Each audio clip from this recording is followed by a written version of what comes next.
नमस्कार लिजा पूजा एनिमेशन को स्वागत। आज आसतु शुणा आउ एक सुंदर कहानी।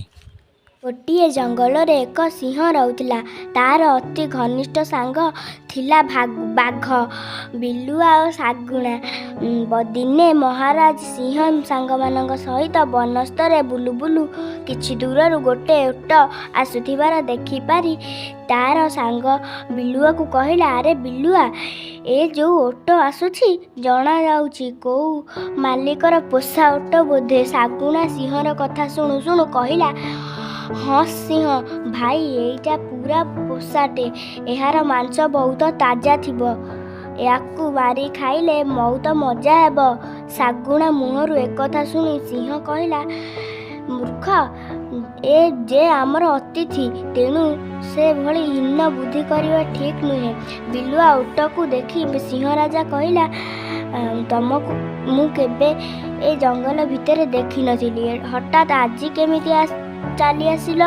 सिंह राजार कथा शुणी ओटटी कहला, हे सिंह राजा, मु मो सांग मानक सहित जंगल भ्रमण रे आसीथिली।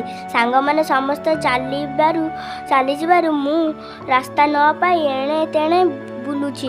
ओटटीर कथा शुणी सिंह राजा कहला, ठीक अछि, तुमे व्यस्त हुएनी, आजिठु तू एइछि आमर गोटे बंधु होई रहिबु, तोर किछि भी असुविधा हेबनी। सिंह राजा ए प्रस्ताव रे ओटटी भाबिला, जहा हऊ, मालिक पाखरे रहिबा अपेक्षा एइठी रहिले बिना परिश्रम रे पेट पूरा खाई आराम रे रहिबी। तेणु ओटटी राजा सिंह कथारे राजी होई सेमानक सहित मिसी रहिला। किछि दिन पर सिंहटी गोटे महाबल हाथी सहित लड़ाई करिबारु प्रबल हालिया होई पड़िला।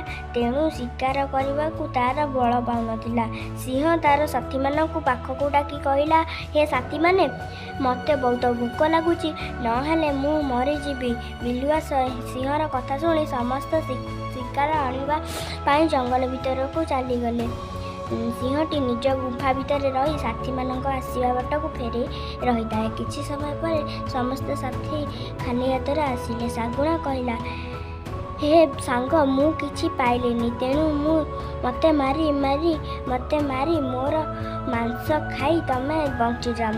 शागुणा मुहरु एकथा शुणी बिलुआ कहला, ना भाई, तू एते छोट पक्षीटाए, एते बड़ सिंहर भाईर पेट पूरीबनी, तेणु मते मारी खाइले ठीक हब।